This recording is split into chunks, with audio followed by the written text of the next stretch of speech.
সামাজিক যোগাযোগ মাধ্যমে প্রকাশিত সহকর্মীর একটি ভিডিও ঘিরে সমালোচনার জেরে দেশের সরকারি প্রাথমিক বিদ্যালয়ের কিছু শিক্ষক শুরু করেছেন অভিনব প্রতিবাদ।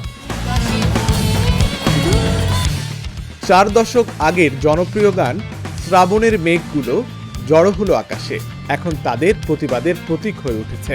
কেউ গানের সঙ্গে ঝাড়ু দেওয়ার ভিডিও বানিয়েছেন, কেউ বা স্কুটি চালানোর ভিডিও দিয়েছেন।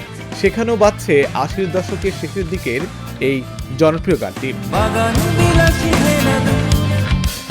ঘটনার সূত্রপাত সিলেটের ফেঞ্চুগঞ্জ উপজেলার পিঠাইটিকর সরকারি প্রাথমিক বিদ্যালয়ের প্রধান শিক্ষিকা বিউটি রানী পালের একটি ভিডিও নিয়ে।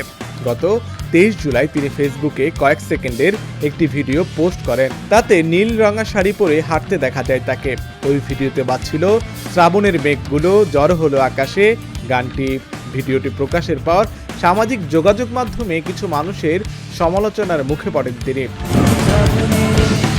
এরপর দেশের বিভিন্ন জেলার সরকারি প্রাথমিক বিদ্যালয়ের অনেক শিক্ষিকা এবং অন্যান্য সচেতন নাগরিকও এই গান ব্যবহার করে নিজেদের নিয়ে তৈরি করা ভিডিও ফেসবুকে প্রকাশ করে বিউটি রানীর প্রতি সংহতি প্রকাশ করছেন।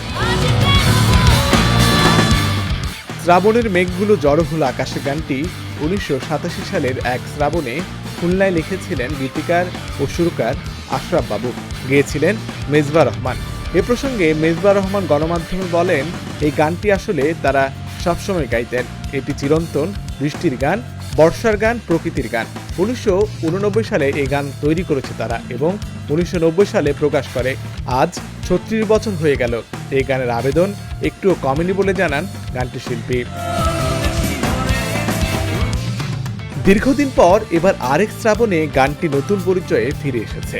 প্রেমের গান থেকে এটি এখন শিক্ষকদের সংহতি ও প্রতিবাদের প্রতীক।